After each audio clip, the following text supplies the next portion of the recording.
One, two, three. All right. Woohoo! Woo! Welcome to the official technical first episode of the Octagality podcast. I'm your host, Wandi Rabutata, and I have my first guest for today, Matthew's Matlakala. DJ Dirty. DJ Dirty. All right, bro. So thank you for coming, man. I really appreciate it. It's the first time got all this equipment out for today. It's very exciting actually.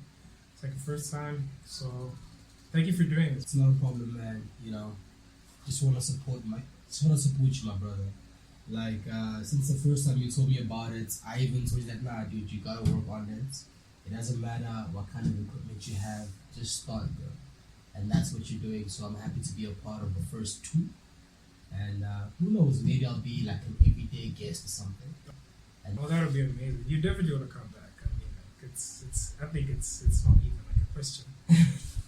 let the fans decide. Man. Let the fans decide. Let's not get too excited. You think they're gonna tell me to like keep you off the air? Bro, like you want someone that connects with the people that you really want. You know what I mean? Like at the end of the day, bro, like for something to grow to a point where you can monetize it, it has to speak to the fans. Right? Sometimes we force people to be in a situation and it may not necessarily resonate with their character.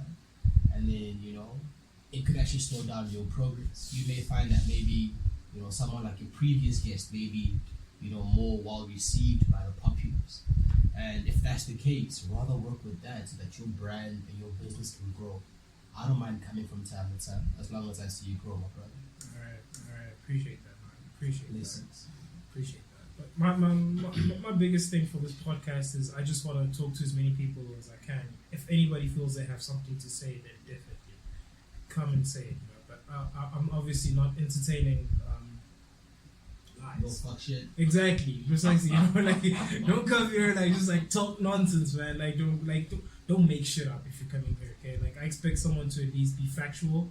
If you're not sure, I don't think everybody could remember every single thing that they read, but at least you need to be able to like find it on the internet or something. We got Wi-Fi here. You're good. We can help you out, but don't come here with lies, man. I mean, that's a lie you never heard nobody. No, I mean like listen. I mean like if we're talking nonsense, bro. If we're talking smack, it's okay. I ain't got a problem with that because I mean like it's banter, bro. It's like we're just trying to have fun. We're just trying to laugh. I'm trying to have a good time, man. You know what I'm saying? So I'm not gonna be like, yo, man, don't make jokes on my podcast. Like, come on. You Let it be natural, let it flow. Precisely. By the way, I don't know if you guys can see these things, bro. These are so fucking gangster. I've been playing with this freaking stance. This guy's doing my equipment. Yeah, man, this is fine. Let's get it. All right. Okay, so, dude. All right, what you know what? Like this past week, bro, has been crazy because I've been on the internet going down rabbit holes about like COVID-19. So, what has really been scaring me is two things: is the costs that are like tolling up, and the other side of that coin is government's budget or like the amount to the ability to like receive income is essentially contracting because a lot of people are losing work, a lot of people are losing jobs, a lot of companies and businesses are closing down. There's no indication of an actual sustainable plan past this because they keep on like shutting down a lot of companies. Let me say the regulations are getting tighter and tighter, and this summer. So close those windows. Man. Fucking flies again. It's in freaking summer, by the way, and they're closing shit down. It's hot. Like it makes no sense to me. Dude, you know, like what really annoyed me was them saying you can't go to the beach, but you can go to a restaurant for lunch. That's fucking dumb. It's crazy because they always stress ventilation. You know, like people are permitted to travel on taxis. Like you're on a taxi, most of the people don't want to close, like they don't want to open the windows. Nah, I'll be in a taxi, I'll be chilling in there, open the windows, right? right? Yeah, that's what I'm trying to get my license as soon as possible because I'm tired. Like, this is unacceptable, man. It's barbaric. Bro, like I remember being in a bus. I camped Padco. This is no free advertising. This is some real shit. I camped Padco for like 5 years of my life, dude. The whole time they never opened the window decks. Like I don't care. It could have been 33 degrees. The window's closed. Tell the people what happened. You try to open the window. Bruh, only be acting all gangster and shit, dog. 3 fucking gang signs. And you be there like, mama, please, son. And they're like, nah, son. Nah, son. And they just close the window, dog. And you know, out of respect, bro, you kind of just gotta let her close the window and you just suffer, bro. You just suffer. Yeah, unfortunately. So I think it's weird that you can be in a bus and primarily us as black people, when we are in buses, it's always overpacked, right? It's not like the municipal buses in town. You can be in a taxi. I know originally they said 70%, but from what I've seen, it's always been 100% capacity. And even the whole mask thing, bro. Like, bro, it's all a joke. Like, I'd rather be at the beach, walking on sand, inside a taxi. I don't know about you guys, but that's just me. Yeah, because you know what really annoyed me was finding out very recently that the WHO pretty much they revised the procedure or the protocol that doctors and like medical professionals are supposed to follow for testing if somebody has COVID-19. So I made the analogy of like imagine there's a high school. I think I was talking to Garabo yesterday. It's a friend of mine, and I was talking to her yesterday. I was trying to help explain it to her because she didn't really understand it and she wanted to read the article. So I was like, okay, so imagine the high school here, Mamelodi High School. It's got lots of like tall weeds and grasses and things like that right now. But imagine for some weird reason somebody decided to start planting marijuana there, right? And somebody's supposed to come and find it, you know? And somebody's supposed to come and investigate. Yeah. So essentially what they'll do, they'll comb through those fields to try and find any marijuana trees, right? And depending on how many times you comb, maybe you'll miss a few spots, whatever the case is, and then hopefully you'll find some marijuana trees, right? But what happens when you don't find any marijuana trees and your supervisor tells you, okay, well, go back and comb again until you find something? So eventually you keep on combing, or rather in this instance, you're cutting down the weeds and the grasses, and you're cutting them down. So you're going to do this like maybe first time, second time, third time, until you find something that can satisfy your supervisor. So say you do cut them down, and eventually maybe you find a set of leaves or a nugget or something lying on the ground. But this is after maybe cutting it down a ridiculous amount of times. So maybe about 20 or 30 times, right? So you do that and you find that nugget and you're like, oh look, somebody actually was like planting marijuana trees here. That's not necessarily a true indicator or it's not factual. I don't think that's factual because that could just mean somebody was smoking and they got too high and they threw it away. Could be anything, right? Now, what's happening? I don't know about that. Well, I mean, we can still talk about that. I don't know about but that. that's the analogy I'm using to help people understand exactly what is going on with the test. Because I think the test they were using was what's it? Rapid what?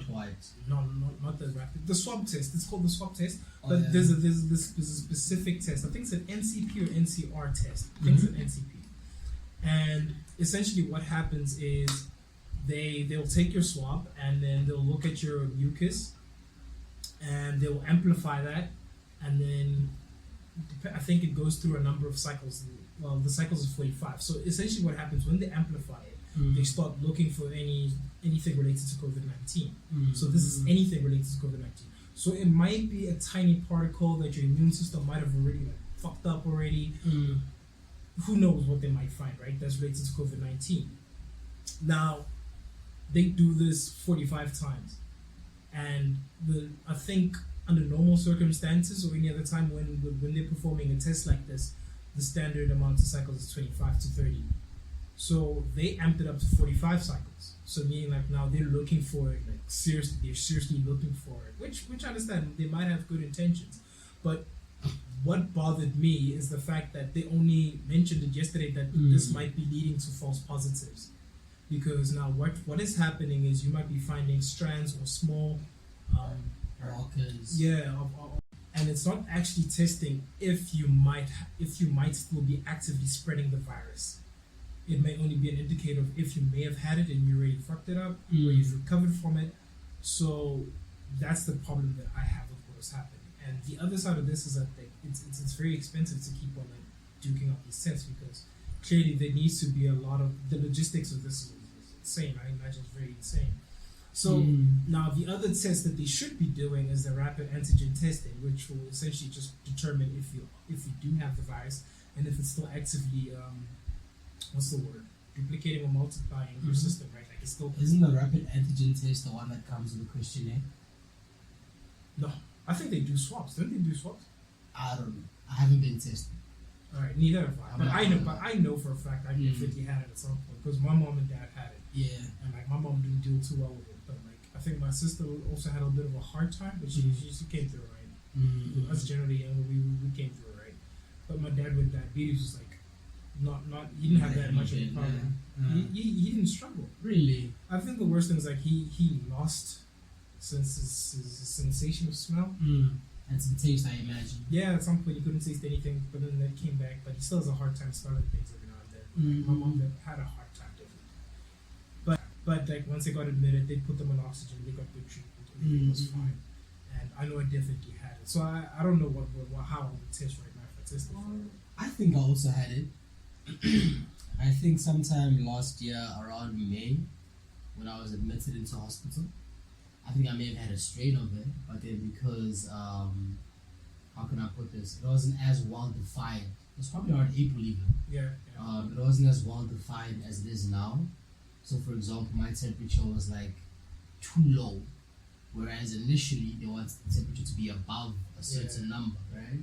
So, I really don't understand this thing. Like every single time I hear about it, there's a new thing they look for.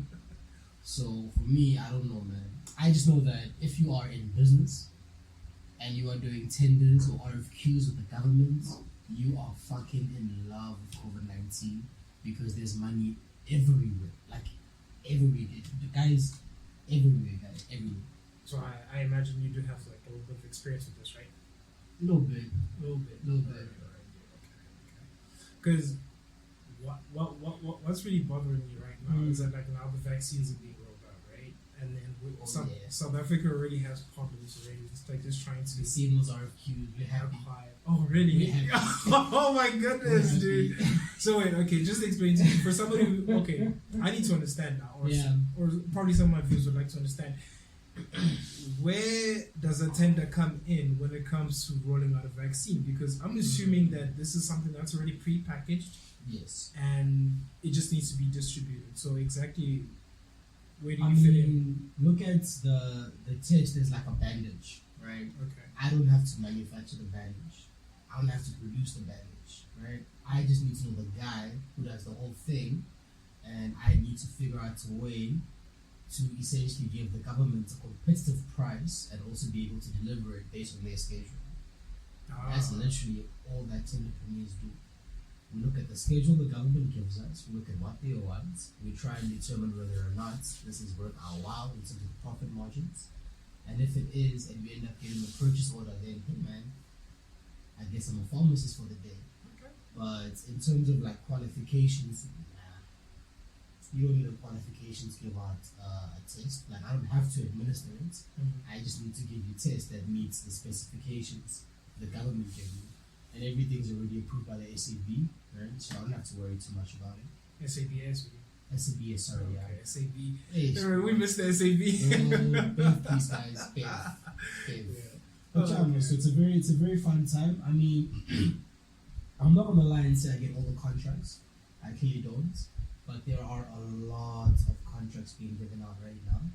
There's a lot of money to be made, guys. And I'll give an example. Who do you think is getting paid for the SMSs that we receive almost every day from the government? I hate those SMSs. That's not free, guys. That is not free. We get them for free, but somebody is getting paid from drafting and sending out those SMSs daily. In fact, there's even a company that's probably getting paid because they're giving out the data to these companies to send us SMSs. So it's all just a very, very nice time for business right now, I think. You just need to know what type of business you should try and put yourself into. It's No, scary. for real. It's crazy. Yeah, it's crazy. It's for real nice, bro. Because it's something like I guess because I'm growing, I'm still growing up as a person, and looking at all of this, you just realize like almost every single little thing has a cost, a payment to be made. This business is almost everything. That's what's freaking me out. Is that because on the other side, it just indicates to me that government doesn't have a lot of infrastructure for doing some of these things. Because I think for something like an SMS or something like that, I mean, if there's ever an emergency, something much more life-threatening than COVID-19, where the fate of the entire human species is at risk, how will they reach us? Because I think what most people have seen is like maybe at the corner of your cell phone, you've seen like maybe, because I'm on Telcom. Telcom will put out a notification that says Stay home or something. Stay home, exactly. Or take care. Yeah, exactly. So if there's like if we have like an imminent like asteroid impact, I mean, like how would you know? Like, maybe they will. I don't know if they'll send out the SMSs in time, or the network providers will do it, because I haven't seen. You know what? This if reminds me. me. Time, the SMS will be out True. on time. That's pretty fucked up. I think it's pretty fucked up. I think we may have to follow America's model, because they have Amber Alerts that are sent like directly through to everyone's device. Whether you have an Android or an Apple device, they have Amber Alerts. But the challenge that we have is that anytime the government wants to introduce something, I don't really think they want any ownership of the thing they're trying to introduce. I think they like the idea of having these short-term contracts with individuals. That's why if you see now, like a lot of like the RFQs and tenders, especially the tender space, I don't see tenders that are longer than 3 years, which gives me the indication that the government has no inclination of actually assisting these companies grow. It's just a short-term business for a person to obviously uplift themselves, and where possible, obviously uplift the community. But outside of that, nah. If they really wanted this, bro, they'd really be investing in science and technology. But they're not. They're really not. It's just a money grab. Like, I mean, didn't they get like 500 billion not so long ago that disappeared? You're gonna piss off a lot of people talking about that 500. Let's get upset, guys. Yeah. Let's get upset. Like, I was unemployed last year. I didn't get my 350. I wanted that 350, guys. I'm not gonna lie, bro.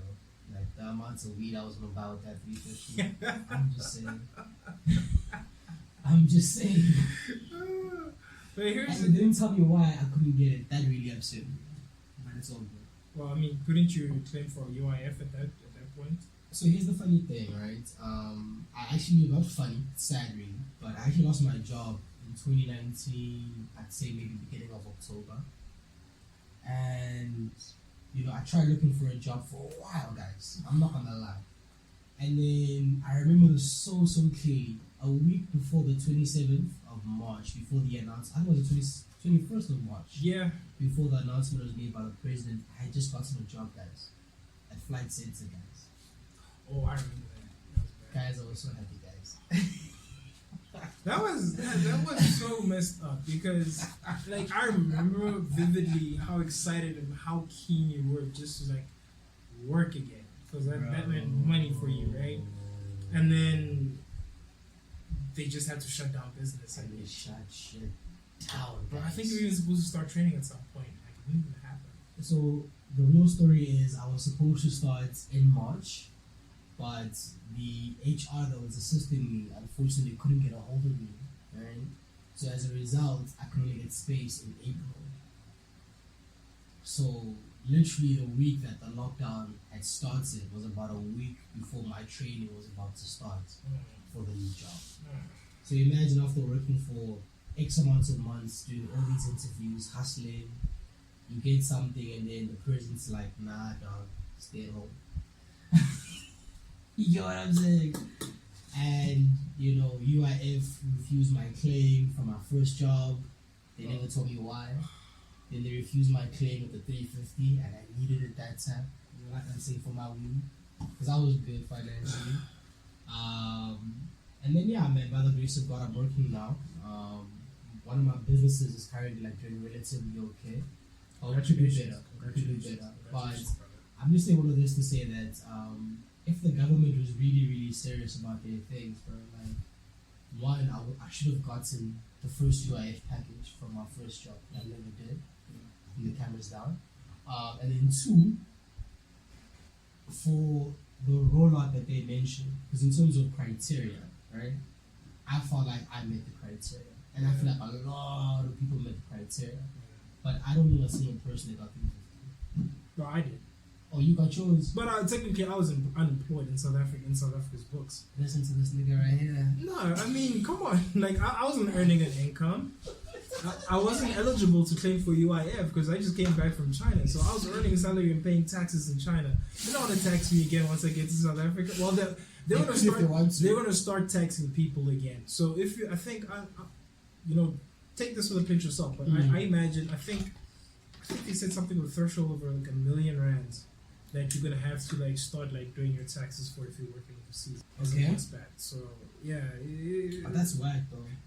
It's fucked up because like now I'm paying taxes in China and I'm coming back to South Africa and paying more taxes, and it's not as though they really need the money. They just want to keep splurging more money because I think like government's business model is very unsustainable. That the way that they're running a lot of their contracts with like individuals and companies is very, very, very bad for business. I was reading what was happening between Eskom and Glencore.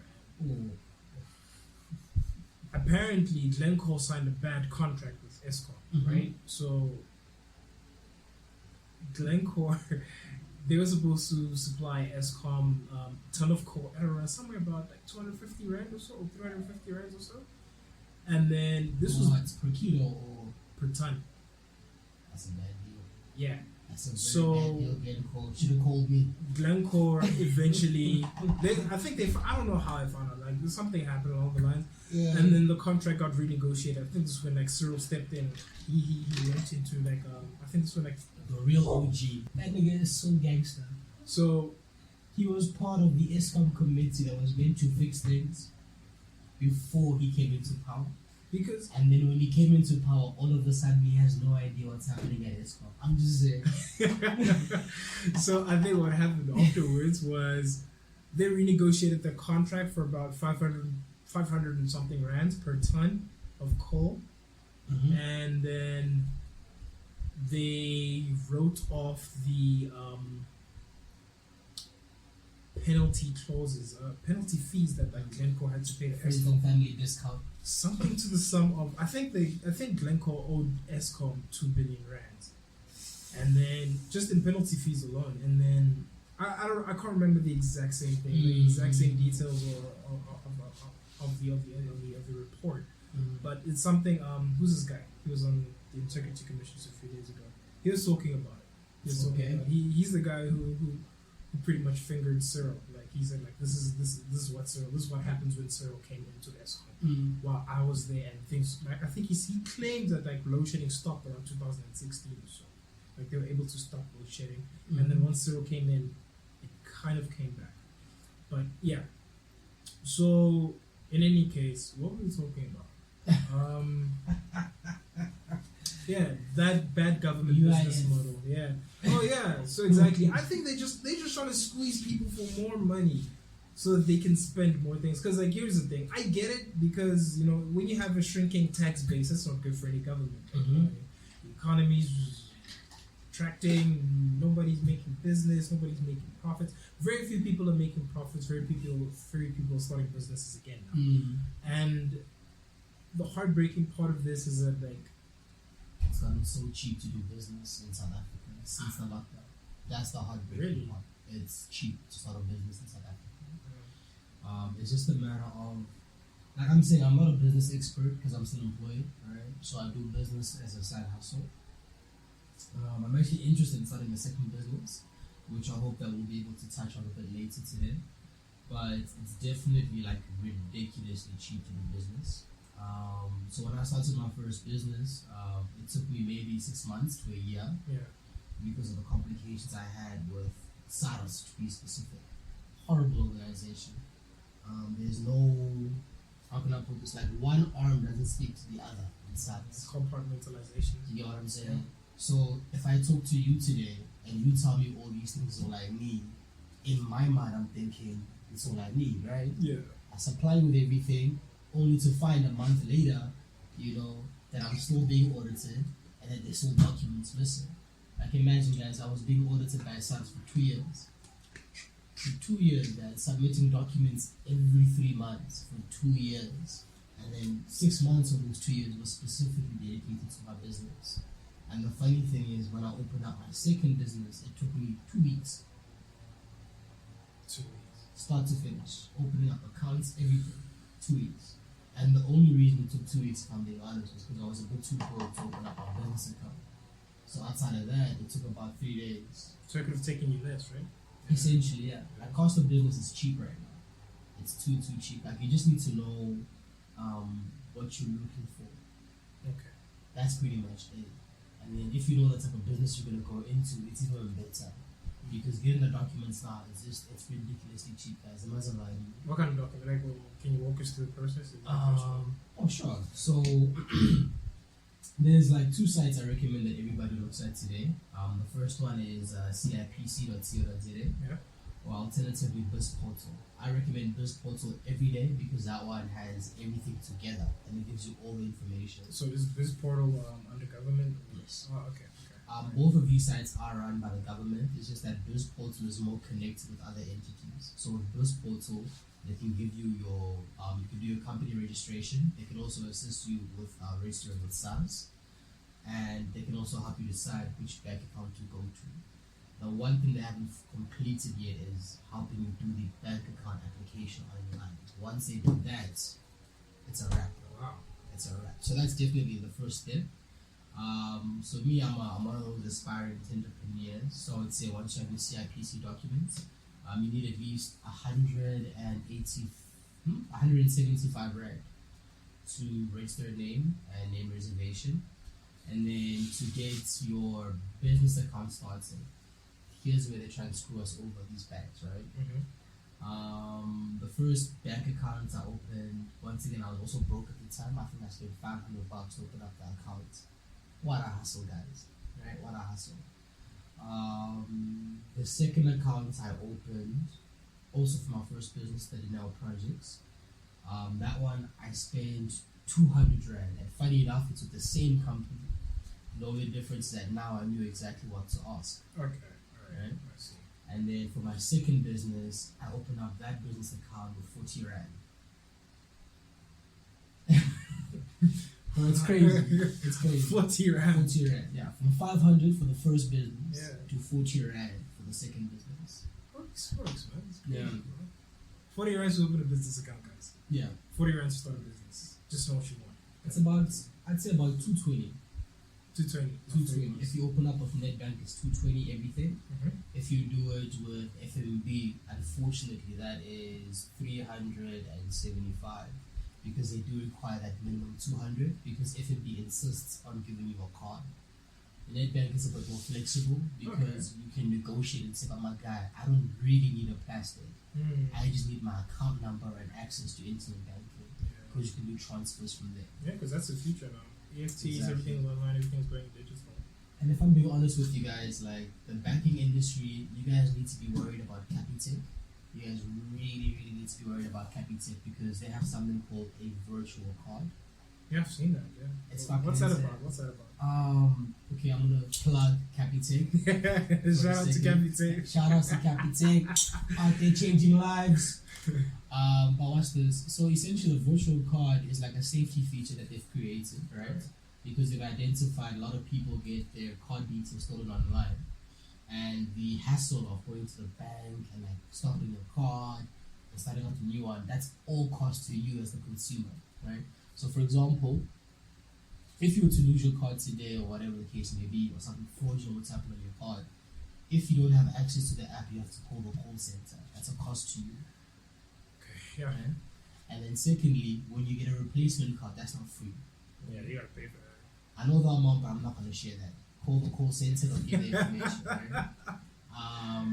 And that's too much money for being honest, right? So what Capitec has decided to do is, nah, man, go on the app, create a virtual card, which will be technically like a second card that's active, right?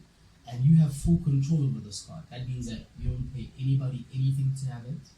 You can cancel it and create a new one at any given time at no fees, mind you. And this will work for all your online transactions. But the reason I bring it up is because so I currently bank with FNB, Netbank, and Capitec, right? Or and Bank and Discovery Bank. So I'm everywhere.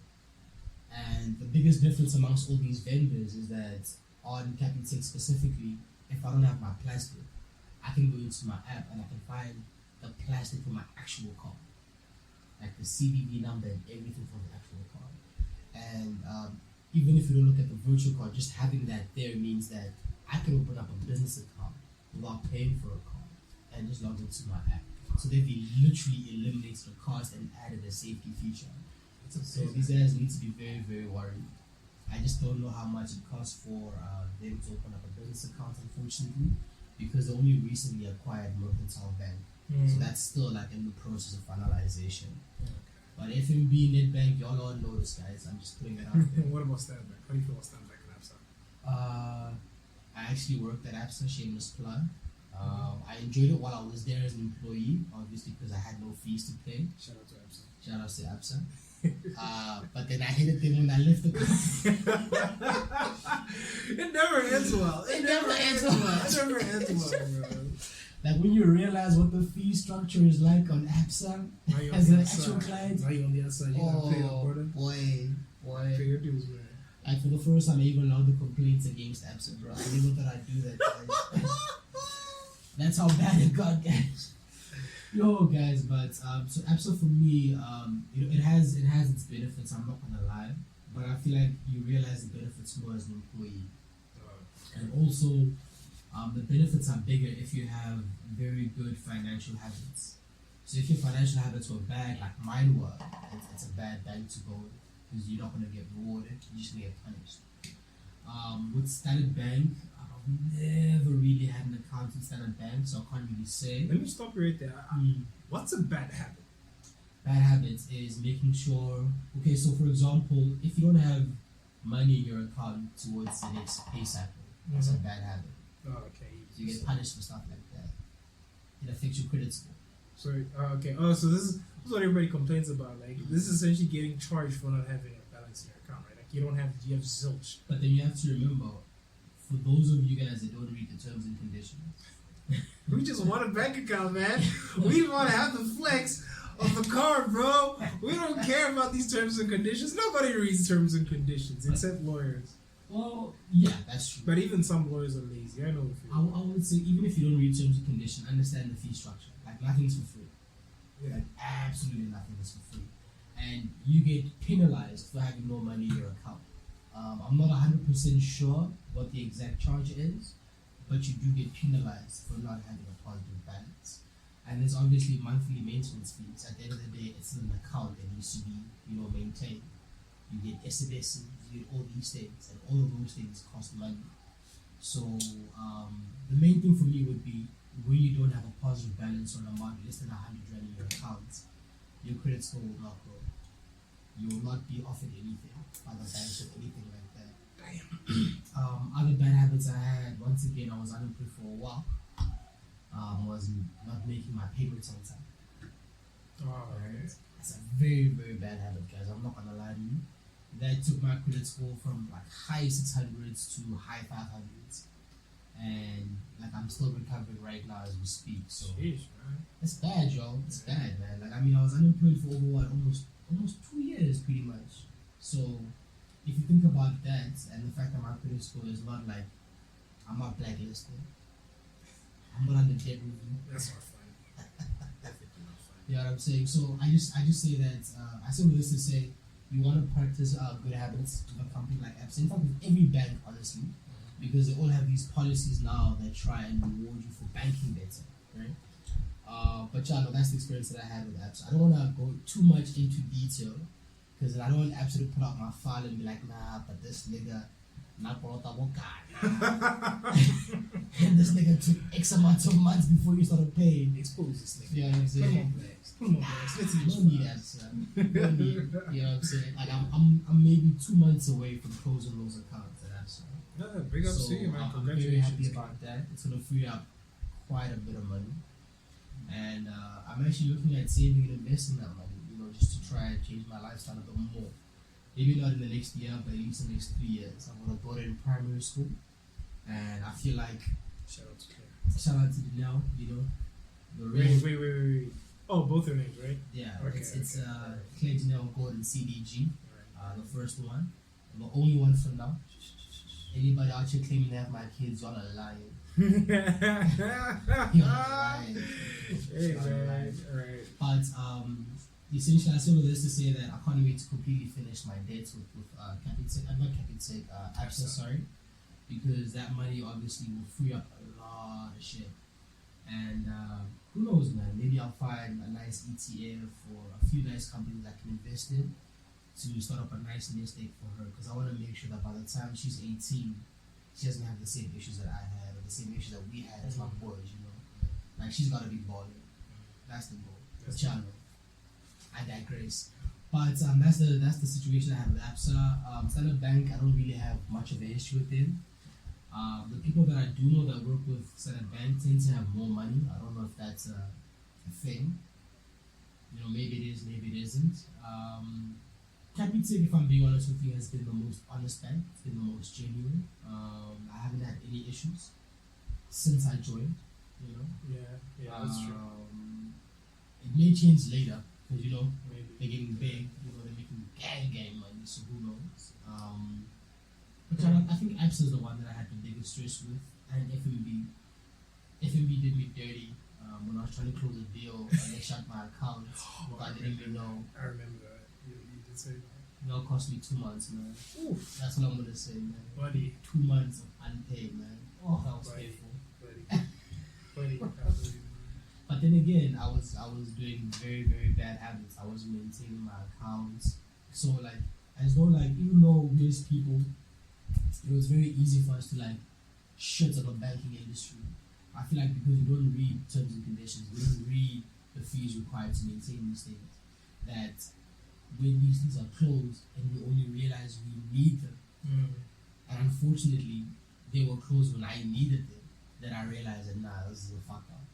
But all those bad habits, they're gone now. We try to do better. We're working hard, trying to work out. I train my abs, but it's just one for now. So. Shout out to the one ab gang. What it do, baby? That's just for now. It's just for now. I actually want to get rid of the belly, but I feel like that actually segues into the next thing I wanted to talk about. Actually, if you don't mind us switching from the whole conspiracy theory and the banking stuff. Let's leave the conspiracy theories and the banking stuff for now. I actually want to talk about Herbalife, guys. Herbalife. Let's hear it. I'm about to break it down about Herbalife. So I'm actually not a member yet, right? So this is not like me endorsing it or me shitting on Herbalife. But what I will say though is, from the people that I have been studying over the last 2 months, it looks as though there is some credibility to that organization. And the reason I say this is because if you're finding more people that have a positive story to say than those that have negative, and it's been a company that's been running for how many years? Over 23 years, I believe. So I'm actually interested in venturing into them because I've been struggling with weight a lot in my late 20s, which is something that wasn't an issue in my late teens and early 20s. Guys, believe it or not, I had abs, yo. We all had abs, G. We were kids. Like that Spartan shit, bro. No, but for real, bro. I feel you when it comes to that. This will always make me laugh because this is something my vice principal, shout out to Mr. G. Mr. G, I remember that brother, G. Yeah, so this is something he that mentioned. That man got me into so much shape so quickly, it's crazy. He's a mentality monster. He's a mentality monster, man. Because I remember he says, you know what, I think we're sitting in class in biology or something. He says, you know what, guys, you're having a good time right now. You're walking up and down stairs. You're walking kilometers upon kilometers, changing classes with a backpack of about 5 kgs or 10 kgs. And then you're walking home, you're going back home, you're coming to school. Yeah, exactly. So your metabolism is great at that stage. So you get older, you get to varsity. Shit, by the way, guys. Yeah, like you'd eat pop at night. Bro, you know, gravy, man. exactly. Like you wake up and your abs still And be some there. Coke. I'm saying, oh, so you're living a life, bro. You're living a life. Try that shit now, Right? man. You think twice about eating pop at night now. Bro, like I had what's this? I had Sprite last night. Right, 2 cans of Sprite, guys. Oh my goodness. Woke up with a headache, guys. What? I honestly thought like I had a hangover, and all I had was sugar before I went to sleep. But I think sugar hangovers are a real thing, bro. I thought it was the only one because like, I also smoke weed, so Yeah. sometimes like I'm not sure, you know, is the headache because like I'm high, is it because it's hot, or is it because of the sugar? But once again, this is why like I want to change my lifestyle, and this is why like I had to shamelessly plug Herbalife, because I feel like, and once again, I could be wrong, guys. You know, I'm not endorsing anything here. I'm just sharing my own opinion. But I feel like if the goal here is to live better and be healthier, whether or not you make money from that specific project, it doesn't matter. I think that's the bottom. No, it's okay. I was just checking this little recording because I think the temperature's probably dropped. I hope it has. That's much better now. So yeah, no. So like, there's this guy, bro. Like, but I even found out, bro. There's this guy called Junior Koza, right? This guy's probably like 2 years younger than I am, right? This is a doctor. No, not Somebody doctor. else. No, you're talking about Dr. Yalungu. That's the homie. Shout out to the doctor.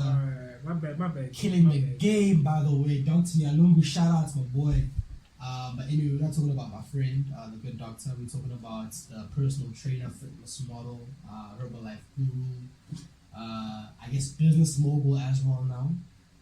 That really caught my attention sometime around last year, primarily because of one of his business partners.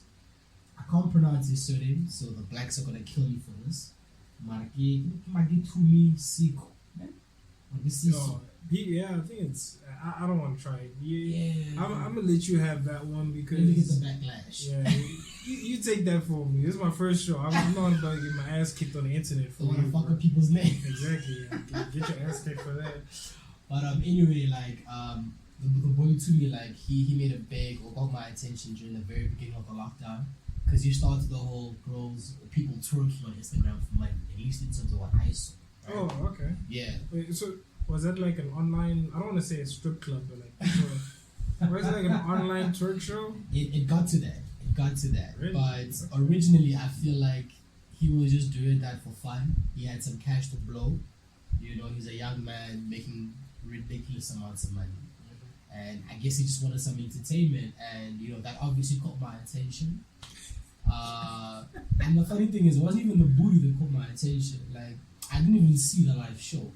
Funny thing, right? Yeah. What I caught was the backlash that he got on Twitter, and I was trying to understand, like, yo, who the hell is this guy that's getting all this backlash? Saw a couple of the videos, and then I then checked that, okay, this guy has an Instagram account, went through his Instagram, and I was like, holy shit, this is a hustler, actually. Mm-hmm. And everything that he was doing there was because he's trying to build up his business. You understand what I'm saying?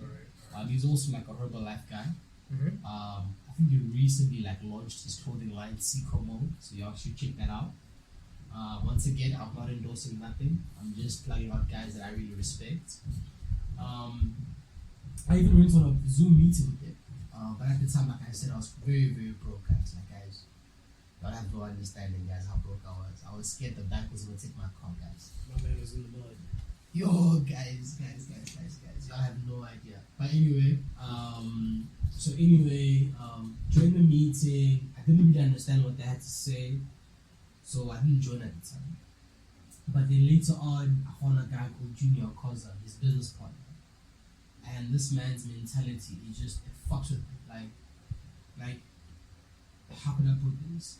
Like, you remember how motivated and how inspired you were in high school to exercise and lose weight, or to learn how to crumb, or to get to varsity or whatever. Like, he Shout out has. to J Squad. Amen. Amen. How niggas breaking their knees, man.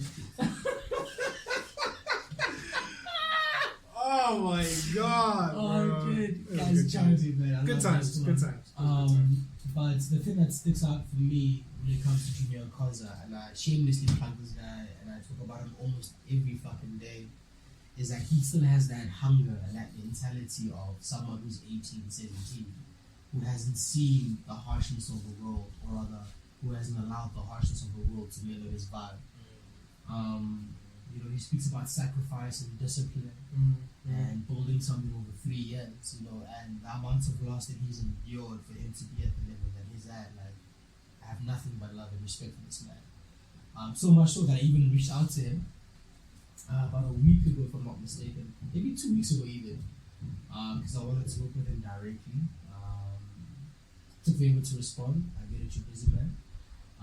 But then he finally responded, so I'm hoping that next week we can get something started. And yeah, I'm really, really looking forward to this, man. It's going to be an interesting part of my new journey, and I'm hoping that, you know, Vice will get me on once a week to let you know whether or not it's actually bullshit or if something is actually going on.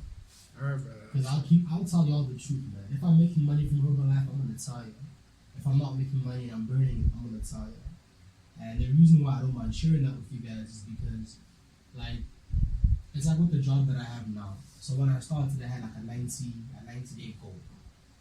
And that 90-day goal was, I understand the processes and the KPIs necessary for me to be good at my job and be the best at that first. Okay. And then once you understand that, then you can start aiming for other things. You understand what I'm saying? So that would be things like incentive, target, all these other nice things. Alright. But then it's very difficult for you to want to start something brand new and think that I'm going to be At the top already. Do you get what I'm saying? So even with the Herbalife thing, I have a 90-day plan. I've been sharing some of my progress with my, I don't want to say my followers, because I probably have like 2 people watching my shit on social. But I share everything that I do right now with regards to that. And then yeah, I've got a 90-day plan, and I'm going to start kicking in essentially from the 25th of Jan. Where for 90 days, I'm just going to be using Herbalife products primarily, like no other supplements outside of Herbalife. Okay. And a multivitamin. And the goal there is just to transform my body, because I feel like the other thing that makes the business of Herbalife seem like it's dodgy is that you have unfit people trying to sell it. Yeah, that feels a little bit weird, especially if they're not. I guess if somebody's not sharing their before and after photos. But shout out to Buitepo on my Instagram. She's doing a lot of work. She's been she's been on Herbalife for I think close to like a year, 2 years. And yeah, because she works really hard on her body. And like, she definitely was overweight and out of shape, but she's made so much incredible change. You can definitely see the difference right now. You know, and I mean, like, I think it will take her a while, but she'll definitely get there. You know, because she tries so hard. She tries so hard. I'll keep it a buck with you, man. And I had this debate with my partners almost every day, because my partners are telling me that the Herbalife thing is a waste of money. They're like, why not just use USN or get yourself like a whey protein, the creatine, or whatever. You know, the normal get Dex, but right? Yeah. And I'm like, bro, we've done that. You understand? And we know what the results are from that. Whereas with a company like Herbalife, at least from what I've seen, right? Like, these guys, especially the guys that came and get. In fact, before I go into the point I want to make, I just want to touch on the sister that you just spoke about just now. You said she's in the game for how long? A year now, right? I don't know the exact specifics, but I've definitely been seeing her during Herbalife quite a while. Over a year, right? Oh, definitely over a year. Definitely over a year. So I just want to point out something, right? That it took me 2 weeks of stalking Herbalife guys. I don't stalk a lot of I have to be honest, guys. I have to be honest. Alright. I'm not out here stalking the girls because I don't want the females to feel like, you know, I'm some creepy guy. Because some of these Herbalife girls are beautiful. Shout outs to y'all. Y'all know who you are.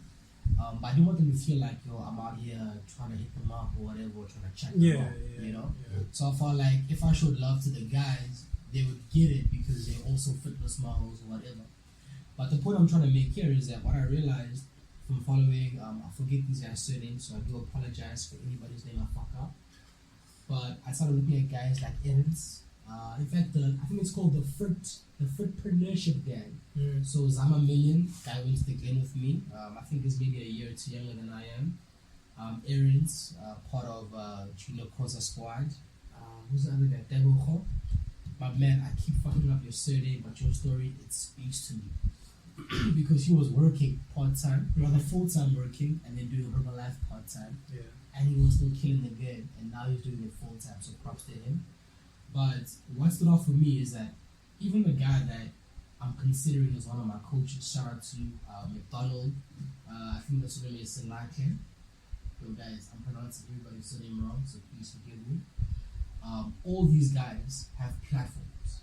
And what I mean by a platform is that either they were fitness models, or they're personal trainers, or they do something in the fitness world they already established. Yeah. And then as a result of that, because of their consistency over time, it's easier.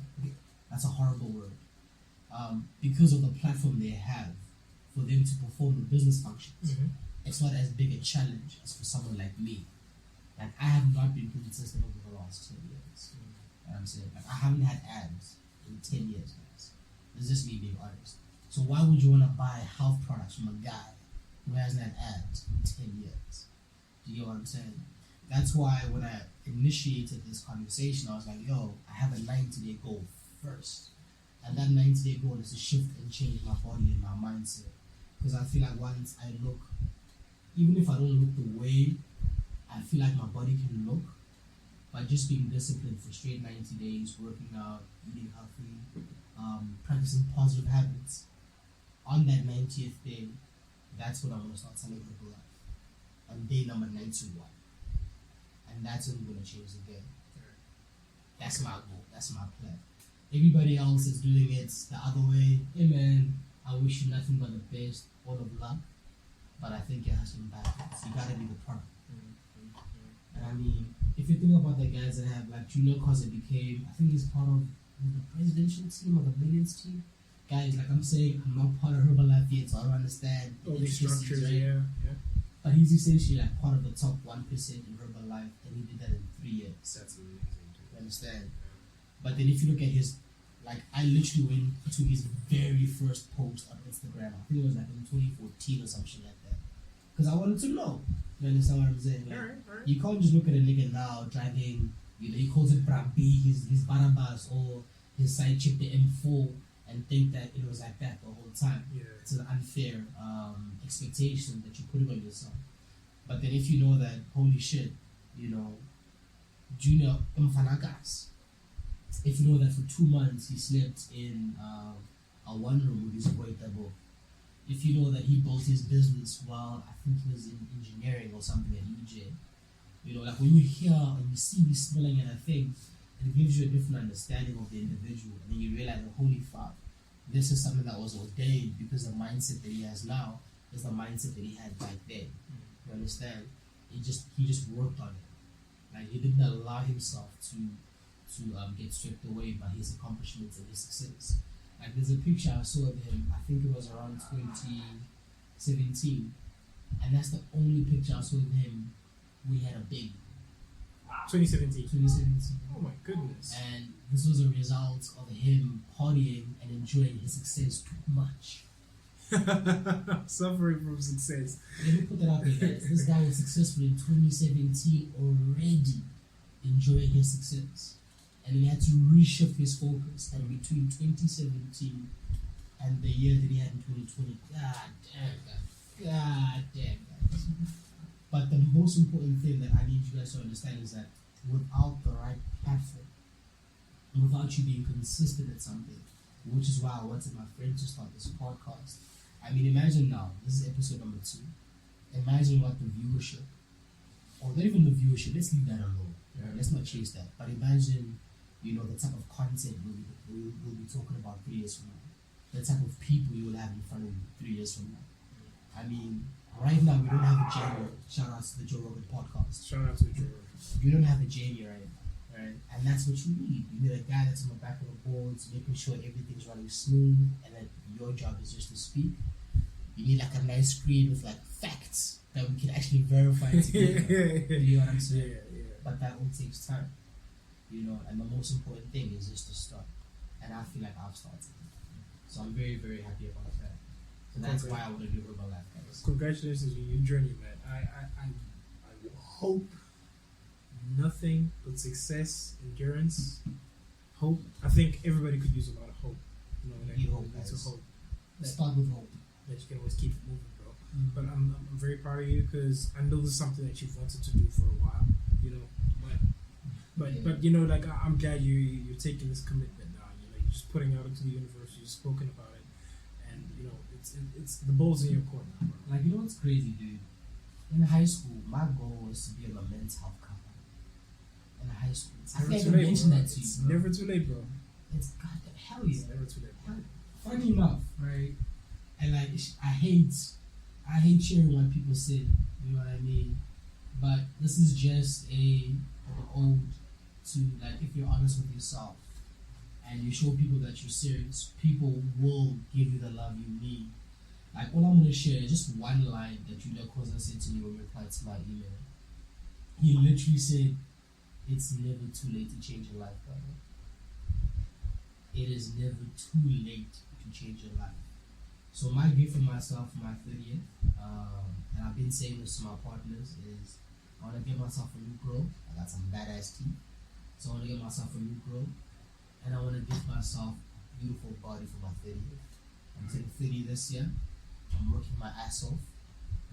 And then, yeah, check out my social. That's what I'm going to say. What's your handle, bro? What are your handles? What's your Instagram handle? Matt Try Harder.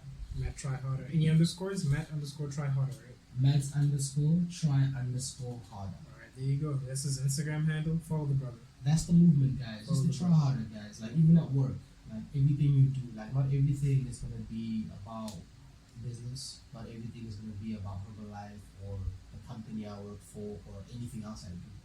But I'm just going to share with you just very honest accounts of what's happening in my life. Because I feel like sometimes, you know, especially because of a lockdown, when you always, like, for example, I went from living with family, like, I lived with my family until I was like, 28? Yeah. And I think maybe from like 19 until 21, I was staying by myself. Well, not really, I had a roommate. So it's only from 28 until now, as I'm approaching 30, that I've actually lived by myself. And, you know, when you are by yourself, especially during COVID-19, like, you start to think that your problems are unique to only you. Your challenges are only unique to you, and nobody else is experiencing or facing the same thing. So I feel like if I can just share whatever I'm going through, you know, maybe there's like a young guy out there or a guy even my age or older that is going through the same thing, and then maybe seeing how I approach the situation, or maybe even them telling me that, hey, youngin, you could approach it this way. You know, we might have a better result than what's happening right now. That's always the strength about being human, is that we get to share a lot of our experiences, and it gives people strength. Believe it or not, I think when we share Sasha, oh my gosh, she literally just like pulled up to the door and she just like starts sniffing aggressively. But Bro, okay, I love their dogs, man. but shout out to Sasha, shout out to Lucy, Shout out to the king Zeus. and little baby Ninos. Oof, Ninos is so gorgeous, guys. Imagine, I don't know if you guys saw Lucy as a baby. I'm gonna post those pictures today because I got a couple of those. I don't know if you guys saw Zeus as a baby, the king. It was so tiny. Bro, I'm getting so emotional just thinking about it, bro. Because like this dude literally fit in the palm of my hand. Like Zeus wasn't bigger than my iPhone, bro. Like this is true fucking fact. And if you see this little nigga now, god damn. He's so big, man. He's ridiculously huge. He's overweight. He sleeps on his back. He just farts. He's having the time of his life, man. He's farting all the time. Beautiful. You've heard him yawn, right? No. Okay, you know, like Zeus when he was like, "Ah!" like he was just making noise. Like you can literally, he's almost like human. Exactly. You know Lots who of else does that? personality. You know who else still does that now? Nino. Really? She's like a photocopy of him, dude. Bruh, I was about to say, dog. Imagine having that chocolatey coat, yeah, Zeus. You know, that platinum black. Shiny fur coat, son. Beautiful coat. Beautiful coat. These guys' dogs are like, they model sea dogs, guys. I'm not gonna lie, guys. Like, they go to the fucking parlor, they groomed and shit. The only thing I wish they were able to do is just chop their nails more often. Because I don't know how many tops and sweaters are fucked up. Coming to visit my boys, because these dogs will jump on you, man. They will jump on you. They're really happy to see people. Those are pit bulls, though, man. Those are pit bulls. Pit bulls really love people. And speaking of people, I think we're still saying that the beauty of being, you know, having, even if it's on big platforms, a small platform, if it's online, if it's on Instagram, and you using it to share, to spread positivity, to make yourself relatable to other people, to help people relate to other people as well. That's so amazing. That's so beautiful, and that's so powerful. Because I think what we're seeing a lot of right now, especially under lockdown, is that, you know, people don't really talk that much. But I think for the longest time, people haven't really been genuinely communicating on like social media, and I understand that. You know, you can't. Not a lot of people are comfortable putting their business out there. It's online. hard. It's hard to do that because you know I mean, naturally, someone will always have something to say. People will always think whatever they think, but the important thing that I'm trying to get across here is that, you know, it's beautiful that Matthews is trying to share this journey with whatever difficulties he's facing right now, and I encourage anyone, you know, to do the same if you feel like you want to, and you really want people to be able to relate to you better. It's very powerful when social media can work for people to help them relate and to help them identify with other people. Because for me, the most craziest part about having an Instagram profile, Facebook, Twitter, or whatever, is that, you know, for some reason it's sometimes harder to meet people, but it's very easy to talk shit about people online. So true.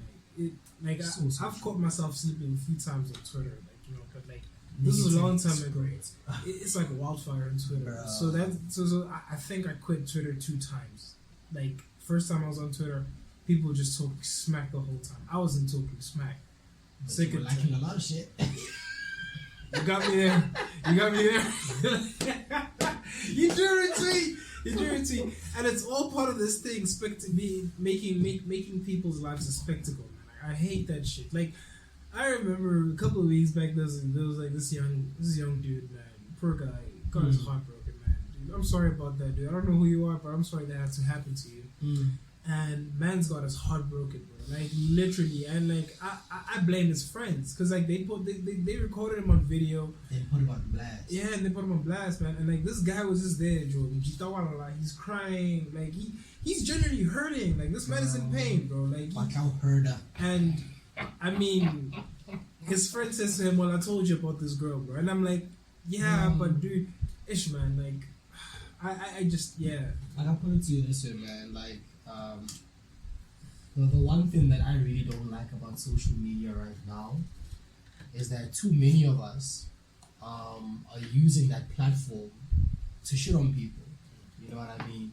And that for me is not a good thing. Like, it's not a good look by any stretch of the imagination.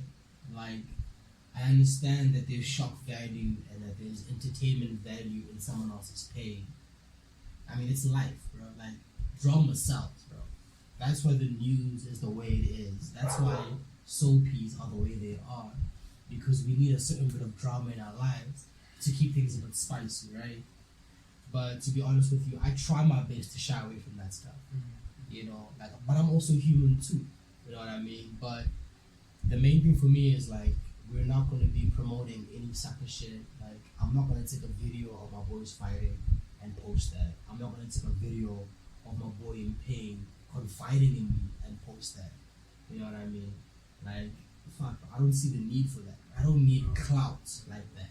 Like, I feel like if the only way you can get your shit popping is by belittling somebody else, like, you don't deserve the success you're getting. And eventually, like, it's gonna subside. Like, that shit doesn't last. Because only good shit, like, kind of like the cream rises to the top, bro. I mean, like you can't just be posting negative shit or taking videos of your boys crying, bro. Nah, bro. That's not the way. That's not the way. Only positivity and love, and some random fuckery from time to time. Cause I'm still a human being. But none of that weird shit about my boys. Like, yo, dude. Like, can you imagine, bro? If like I took a video of my best friend confiding in me after he was in an 8-year relationship. I'd swear, I might even snap you. He would fuck me up. Yeah, You have to get your ass kicked. You have to get your ass kicked. Right. I mean, dude, like, not that I'm condoning violence, but like, if he slaps you, I'd understand why he's slapping you, why he's beating you, why he's kicking your ass. Because in that instance, you've taken somebody's vulnerabilities and you've shown them to the world, and you've made them entertainment for somebody to laugh at, because you don't know exactly how people are going to react, but you probably have in mind, like, look at this guy, look at this dingus, come laugh at this guy, like, you know, he's got his heart broken, he's crying in front of me. Like, somebody's like showing you the vulnerable side, and you just seeing the funny side to it, and that's that. And I think that's so cruel. It's so whack, bro. So cruel. It is so freaking whack. Like, I look at that in the same line as revenge porn. And I don't see them as different in any way. Yeah. Because in a revenge porn situation, you know, someone trusted you, y'all took the videos, and now because things are not going your way, you're going to be a sourpuss, and you're going to show their shit online. Like, nah, ladies, all the girls that have sent me nudes, shout out to all pretty. Like, I don't get nudes, bro. Okay. I'm lucky, bro. I'm lucky. But shout out to those that have sent me nudes. The ones that we still talk, you know, the ones whose nudes I still have. Shout out to y'all. The ones whose nudes I don't have because you don't communicate, I can guarantee you, your nudes have been deleted. I don't believe in keeping things from the past like that, because why do I have it? No, I'm trying to throw back Thursday or something. Bro, I'm not trying to masturbate to girls I used to fuck. Alright, let me tell you something, bro. Like, so I'm on Instagram, right? And I'm trying to change exactly what's on my explore page. That is so fucking No, hard. hold on. I'm not finished yet. What are you doing, bro? It's so fucking hard. Oh, okay, yeah. Right? So, like, I thought you were making fun of me. So I was like, no, pause. It ain't even like that, bro. It ain't even like that. So, alright, so I'm trying to like look at more like pictures of paintings. I'm looking at architecture. I'm looking at landscape photography. I'm looking at all these different things right now. But for some reason, memes come across, like, you like one meme, you save one meme, you send one meme to anybody, and memes are going to sprout on your explore page like it's bread and fungus or something, and mold or whatever the hell it is. It's insane. It's crazy. I don't understand it. And like, I mean, like, you like, I think the lines are so blurry when they have like shout out to the fly.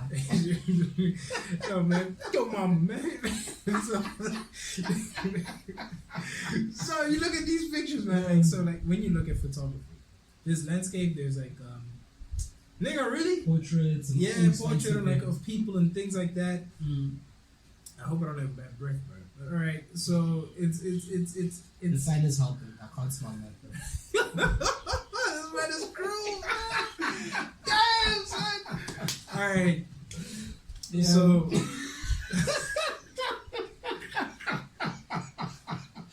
So the explore page. Yes. Alright. Okay, so you're on the explore page, you're looking at pictures of stuff, right? Like, and I'm interested in photography, so I'm looking at landscape, portrait, pictures of people, and things like that. So there's for some reason I don't see a lot of black people in photography. It's very strange. Maybe I'm on the wrong, or maybe it's like, I don't know what it is, but like I don't see a lot of them appearing on my Instagram, and I want to see them. So anyway, I like one picture of like Ace Van or something. Pardon? Ace Van. Is it Ace Van? Ace Vane. Ace Vane. Hilarious. His dub. Shout out to Ace Vane. Shout out to Ace Vane. This is funny as hell, man. I love so much of that. Like, I love it. So when you look at Instagram, so fine. I've been saying this for so long, but like, anyway, basically, I see a picture of like a person. Say it's a guy or a girl, and like they're sitting down. They've got their top off, and it looks very they just like express nudity in a very different light. So you look at like traditionally, I imagine the first time a lot of people encountered nudity was maybe, or like they appreciated nudity was like when it had to do something to do with sex. So now you're looking at nudity in an art form where it's supposed to be conveying some kind of emotion or some kind of vulnerability or whatever it is. But I associate nudity with vulnerability. So, but vulnerability is not necessarily weakness for me. So I'm okay with that. So I'll see that and I like that picture. And lo and behold, no more than 2 or 3 hours later, I'm seeing people twerk on my Instagram. I'm seeing like busted challenges. Love the busted challenge. Shout out to the busted challenge. I'm seeing all these things. I don't ask for any of them. You know? The algorithm, though. Yeah, man. Like the algorithm, like it's crazy. It sounds like conspiracy theories. Like the algorithm is gonna get you. I'll put it to you this way, right? Like we had this conversation like slightly earlier before we even started the podcast, which was, do you plan on having any visual? And you were like, fuck yeah. And I was like, that's fucking gangster, because if you're able to chop this up into nice snippets, you want the algorithm to be in your favor. Because if you, like, for example, we've been talking for roughly 1 hour 13 minutes, right? It's more difficult to get a person to listen to this full hour and 30 minutes than it is to try to get them to listen to a 5-minute snippet. Yeah. You know what I'm saying? And then the honest truth here is, if that one person, and this is now the YouTube algorithm that we're referring to now, like, for example, I forget what it's called, but like, you know when you're scrolling down your phone? Yeah. It's called an impression. There we go. When you're scrolling down your phone and you look at a video, and then the video auto plays, even those impressions have an impact on your algorithm. Oh, okay. Because you're interacting with that, right? Let me just cut in quickly. Sure. So, like, just an impression is like when you don't really watch the whole video, but you're engaged in it for like a few seconds, actually keeping track of that. So, like, if you look at like a whole video and then like, you know, like you listen to the guy 5 seconds and you decide this is horseshit, you move away from it. They might show you something similar in the future. That's an impression, right? That's true, yeah. All right. And then what they'll then do is that, based on, obviously, granted, I'm not no IT guy, I'm not no scientist, but based on my own experience, is that what they'll do is they'll try and give you another video like that, and then if you don't react to that for like an extended period of time, because they'll keep trying, then they'll just stop because they see that you're not engaging with the shit. So back to the whole nudity thing, bro. Like, I don't think Instagram, you know, can separate art from nudity. Fair, okay, yeah, I get that. Like, and like, granted, there are some super smart people there, but I mean, a boob is a boob. You know what I'm saying?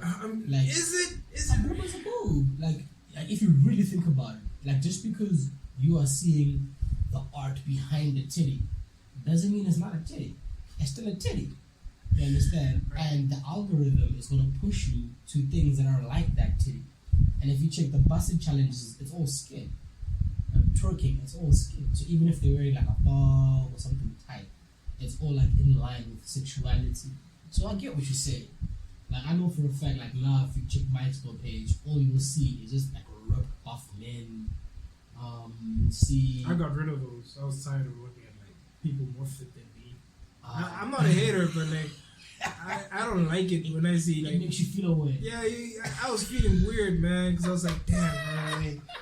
You look at your 1 pack, yeah, you see these niggas like 6 packs and all these pics, you're like, damn, bro, I'm falling off.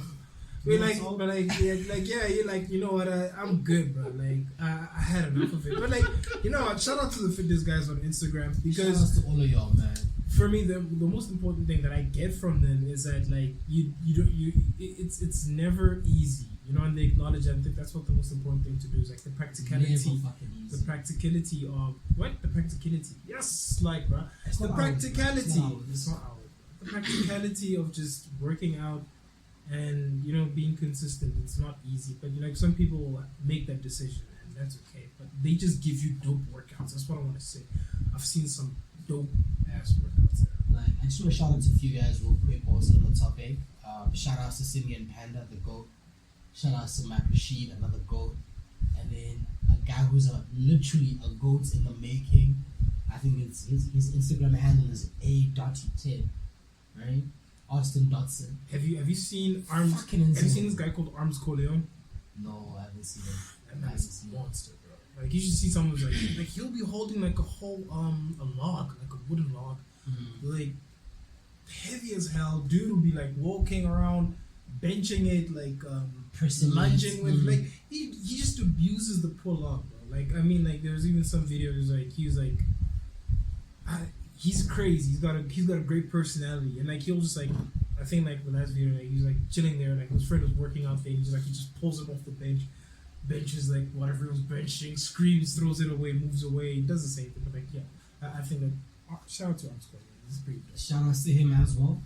The reason I brought up the guys that I mentioned, right, is because when I was still working at APSA, at the campus, Yeah. right, I was working in the branch. I was very lucky, I have to admit. So they have a gym on their campus, like the Waku campus here in Pretoria. And so I used to gym like every day, or as frequently as I possibly could, right? Because consistency, I think one day mentioned it, and this is why we're giving a shout out to all the fitness guys, those that are international, like we mentioned just now, as well as a few local guys that I feel like I have to mention. Infinity Fit, Mr. Miyagi, shout outs to you. I love what you do, brother. And there's a guy, god damn, bro, your name is difficult to pronounce, but I think it's CK Physique. I've tweeted him before. Looks like a fucking superhero, I have to admit. Yeah. But back to the point about like seeing like fit guys on our explore pages, right?